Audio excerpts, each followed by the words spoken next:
Mummy का घर तोता है ना, वो भर के देना पड़ेगा।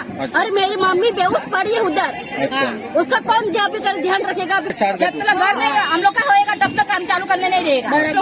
सब सामान नया बिला सब सामान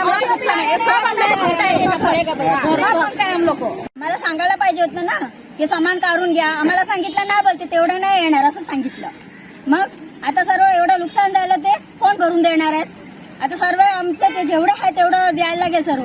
भायंदर पश्चिम में स्थित सेकेंडरी स्कूल के सामने मौजूद धोखादायक आनंद लक्ष्मी इमारत को तोड़े जाने का काम शुरू था। इसी दौरान तोड़े जा रहे इमारत का एक बड़ा हिस्सा इमारत के बाजू में मौजूद नेहरू नगर के 4 घरों पर गिर गया। इमारत का हिस्सा गिरने की वजह से 4 घरों को काफी नुकसान हुआ।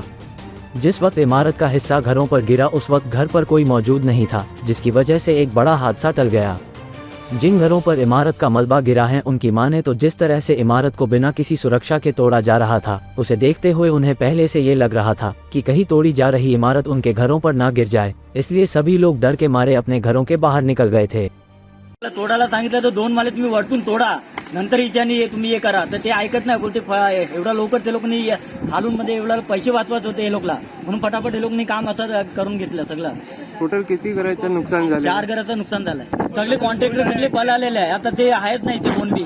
पहिला ते लोक ज्या टायमाला हे करायचे सेफ्टी बी नाही काय ठेवलेली, सेफ्टी कायच नव्हती। असं पहिला बी मोठा पत्थर पडलेला होता, त्या दिवशी बी त्या लोकांना सांगितलेला होता। त्या टायमाला तो एक जण होता जास्त नाटक जास्त करत होता, जास्त रुबाबनी गोष्ट करत होता। भाईंदर सेकंडरी शाळेसमोर जी इमारत होती त्या इमारतीचं पाडण्याचं काम चालू होतं। एक 10-15 दिवस झाले काम चालू होतं आणि इकडे धूळ काम चालू असताना धुळीचं प्रमाण खूप मोठ्या प्रमाणात प्रदूषण इकडून होत होतं। ठेकेदार कोणतीही सेफ्टी पाळत नव्हता।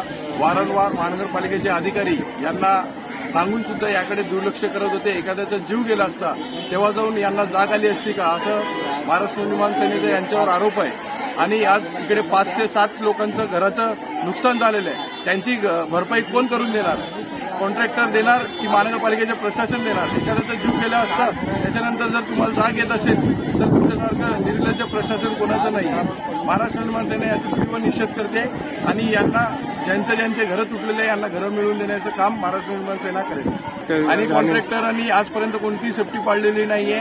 त्यांना वारंवार सांगून सुद्धा स्थानिक इंजिनियर, स्थानिक प्रभाग अधिकारी यांनी सुद्धा यांना कळवलं की आपण जिथपर्यंत पूर्ण सेफ्टी करत नाही तिथपर्यंत आपण काम चालू करू नका। बाजूला शाळा आहे, शाळेत इयत्ता 10वीचे माध्यमिक विभागाचे पेपर चालू आहेत, तरी त्यांना काही नाही। मी वारंवार 5 ते 7 वेळा काम बंद केलं तरी सुद्धा ते एकदम मनमोकळ्यापणाने निर्लज्जपणाने काम चालू होतं, कारण यांच्यावर कोणाचंही अंकुश नव्हतं। यांना फक्त पैसे कमवायचे, कोणाचा जीव जातोय, कोणाची घरं जाते यांना काही लेणं देणं नाही। जिथपर्यंत यांना न्याय मिळणार नाही तिथपर्यंत आम्ही शांत बसणार नाही। खबर देखने के लिए देखते रहे समय प्रभात।